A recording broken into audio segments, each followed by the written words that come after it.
Carlos Nelson with Cascade Media Group, and tonight we're on our education channel, and we're bringing back a guest that I really like engaging in the conversation of education, and especially education dealing with some of our students in the urban core that are behind. And he's been doing a yeoman's job over here at Genesis Middle School, that is, Kevin. We go K through 8, Carlos. K through 8. And I've had some conversations over the last week and a half about Genesis. They were talking about closing Genesis because of whatever. And now they are reopening it. And I'm gonna let Kevin talk to our audience a little bit about, give some background on the Genesis situation. Welcome to the show, Kevin. Thank you. I appreciate you having me. Glad to be back. Give our audience and give myself a fill in on the whole situation on Genesis, from what the proposal was on closing Genesis, who was behind the proposal, and where we're at right now. Okay. So charter schools can operate in the state of Missouri with a sponsor. And in January of 2022, the State Board of Education transferred our charter to the Missouri Public Charter School Commission. And that was the third sponsor our school has worked with within 7 years. Shortly after taking over our charter, in July, we signed a new performance contract, a new contract with that sponsor, talking about how we'd operate as a school. And 60 days later, they notified us that they intended on revoking our charter. They did that in December. I am blessed to work for a wonderful board who advocated or decided to fight them and defend our right to serve the school community we serve here. We appeared in a public hearing in January at the Bluford Library, and truly appreciate all of the community support that we had. Packed the library to explain what Genesis does for students and the role that the organization's been serving here in Kansas City for 47 years. And thought we had won. We didn't. The commission voted 6-1, with the one member who resides within Kansas City voting against closure. We appealed to the State Board of Education. The State Board of Education did not do what the judge found was any due diligence in actually reviewing our appeal, and they voted to revoke our charter. So we had to take them to court. And so we went to court. The judge reviewed the same evidence that the commission and state board had, as well as reviewed the process that that our organization had gone through, and set aside their revocation. And that means we are open for business. We're extremely excited we'll be able to be open in the fall. Tell me this: how do you think that the community should deal with that commission? It's interesting. The Missouri Public Charter School Commission is a relatively new agency in Kansas City, able to sponsor charter schools. I think there's some flaws with the legislation that created them that might that people should think about. Number one is the statute. The people that are on the commission are spread out from across the state of Missouri by congressional district. And so I think the first thing the community should do is think through about, 50% of all kids in Kansas City go to charter schools. Most people don't realize that. So the same level of oversight that I think the community holds your local public school district to account for. You might want to think about who's actually serving on that commission and how are they representing their interests. Number two is sponsors get fees from the schools that they sponsor to be able to operate. And so about close to $1.5 million of public education dollars that are here in Kansas City, the commission controls in terms of how are they supporting those charter schools that educate Kansas City kids. And then number three is ultimately, a lot of the debate in the commission wanting to or open or close Genesis School, whether we were open or not, was based on performance against high-performing schools. And we get up every day and want to educate kids really, really well. But the law says that 1/3 of all charter schools will serve an at-risk population. And so if I was a community member, I think I would ask the commission how it is that they intend on ensuring that there's equitable access and charter schools are serving all within the community because we want all kids to learn.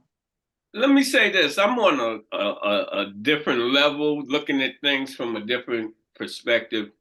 I've had some conversations earlier today on this. First of all, I was wondering, is there any way that Genesis could operate without being under the charter school label? Because first of all, when you first came on the show, I think that probably was in December or whatever. And I looked a little bit what Genesis was, and see, I got it confused because Genesis was in my day for kids that really had learning disabilities, behavioral disabilities, and all of that. And so that's what I was under the auspices that Genesis was operating under.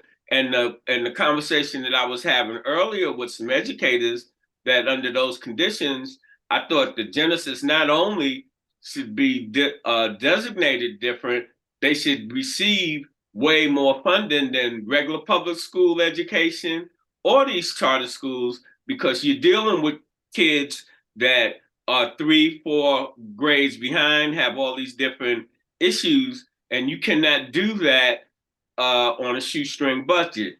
The other thing I wanted to ask you, now that you talked about this court situation, what did that take out your budget or what have you to have to take them to court? It's close to $100,000 of legal fees just to keep the doors open. Those are dollars that were designated to actually educate kids. And so I think you make a fair point. I think that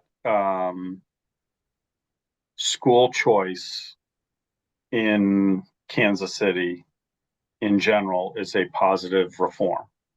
I think that parents being allowed to choose where they go to school based on a program that's designed for them, it is empowering. But I think you're right. You have to ensure that it serves all kids and all kids get a chance. What I have generally learned, or what our organization believes, is that kids that are 3 or 4 grade levels behind can learn best when they're in an inclusive setting. So they might still be sitting next to a kid. All kids develop at different rates. In terms of dollars, the community supports, there are assets in Kansas City that allow us to provide mental health services. And so the funding is there. Our cost per pupil is about 20, our what we pay per pupil, about 20% above the district, and it's well above most charter schools. But that's through agencies in Kansas City that are willing to see that it takes more than just education to produce healthy adults. So the next step, how do you feel that this commission is going to fight the decision of the court that has just been rendered? We hope not. The decision is pretty affirmative and based on the defense they put up.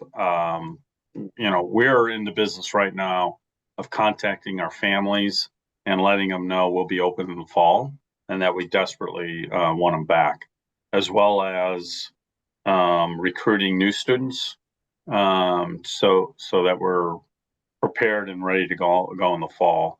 In general, the educational landscape, there are students who have not been successful someplace else, and that they will find us. I'm pretty confident that we'll be full in the fall.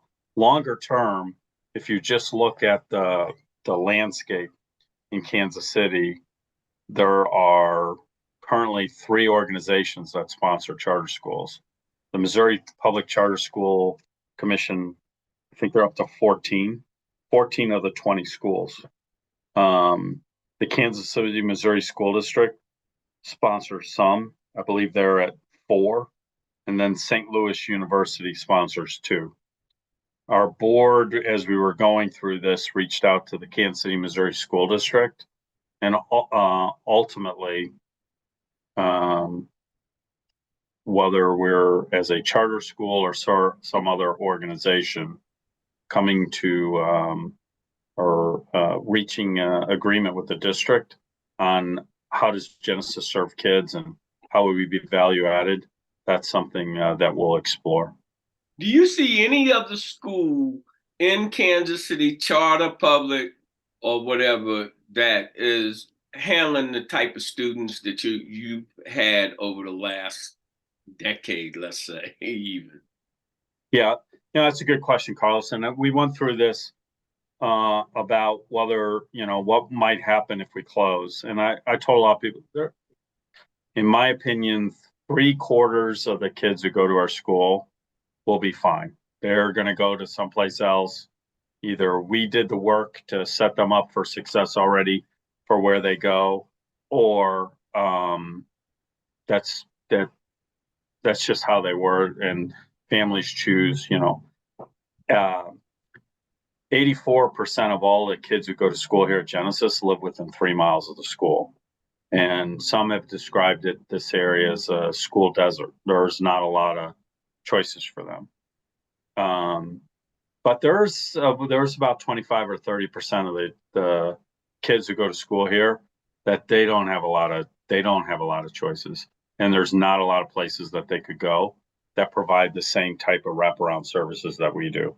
Those were the families that, as we went through this, it was the toughest. They would call me in the spring and say, Mr. Foster, we are just praying the school stays open. If you close, where do you think I should go? And I didn't really have a good answer for them. And that's like 1/3 of the kids falling through the crack. And they already done fell through the crack by coming to the daggone school because of the choices. Boy, you got a rough job. You got to educate the students, and you got to educate the educators, the people that's supposed to be representing education. My whole take on all of it, and the conversation I told you I had, this should not even be coming up. And I'm switching gears again, because the people who you elect, no matter whether it's the congressman or the city council, these are the type of things that in their communities, they're supposed to have control of their school boards. and their businesses and their community in general. And this might be a wake up for our community in general, because Genesis has served a purpose in our community for some time. And I have affection because I know I didn't take tests real well when I was little. And I know I was a problem.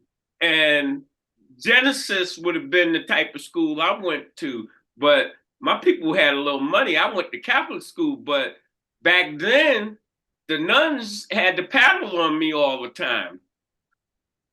And I didn't know that I was as smart as everybody else. I didn't have that confidence and what have you. And schools like Genesis uh, that work with the kids one on one, and I like what they do on the extended day. And plus, they're in the Boys and Girls Club. Uh, all of, from my perspective, we need to pay just more attention. You say you've got resources, but I think having more resources allow to have different types of programs that will engage the kids, Yeah. possibly on different levels, that will help raise their general interest in education. Yeah. Hey, you made some really great points there. I will say the part about the community involvement. So at the public hearing, we were very appreciative of Melissa Robinson. She came and testified. And so to summarize her point to the commission, Ms. Robinson had been the president of the Kansas City, Missouri School Board. She is our represents the third district here. Her child goes to a charter school, goes to University Academy. She is somebody that if I was a commissioner from Joplin or from Cape Girardeau, and I listened to her say, hey, this school plays an important role in our educational landscape, in our community, you should not close them. There are other things that the community would like you to look at for how charter schools are operating, but one of them is not close this school. Well, I think I know you well enough, Carlos, to know if you were from Cape Girardeau, you'd say, okay, I should listen to that. At the minimum, I should call that woman and say, tell me more. Why am I making a decision here that you as a local leader and an elected official responsible to the parents and well-versed on the educational landscape, why are you saying this? How should I vote?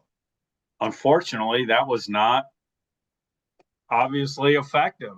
And so that idea of how are these organizations responding to community pressure, I think is something that somebody should reflect on as this process that we went through.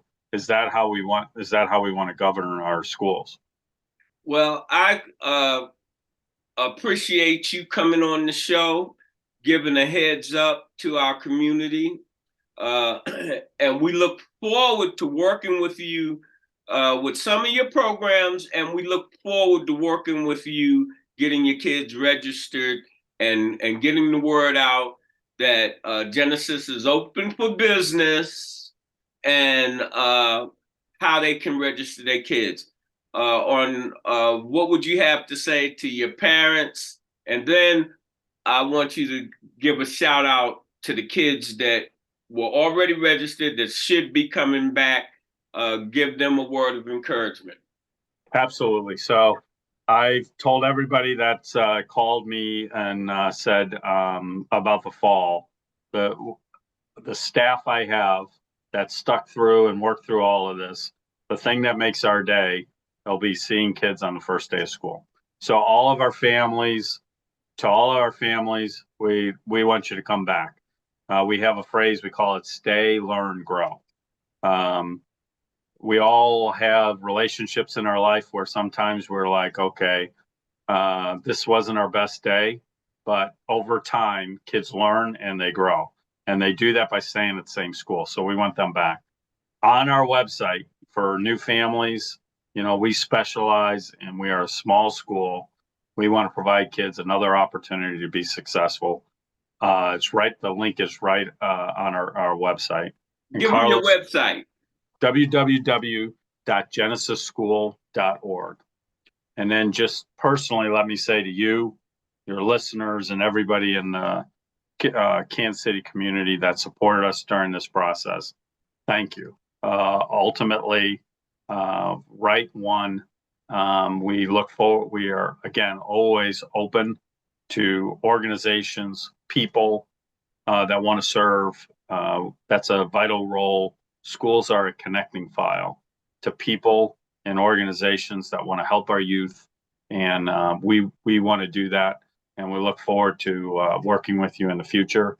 And I just can't say how happy I am that the organization is going to be able to continue to serve. You know, right now we're interviewing the top superintendents in the country: Detroit, LA, New York, and what have you. And we're doing right now, we're doing 47 Black mayors.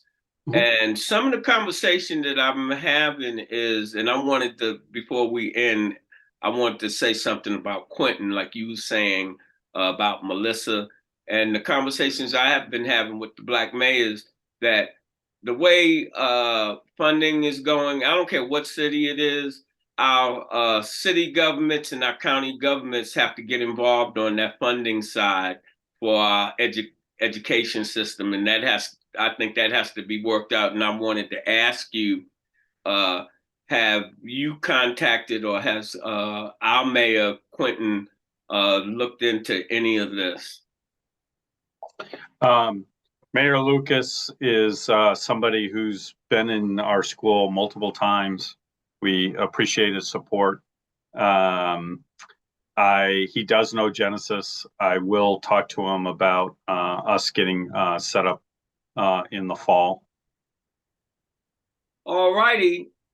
I'm gonna steal my partner Jim Watts. I like making him mad all the time. His closing it was a plumb pleasing pleasure having you on the show. I'll be like, Jim, cut out all the niceties, man. And we're gonna close as we always close. When you invest in your community, you're really just investing in yourself. Good night. The program is brought to you by the Kansas City Business Association.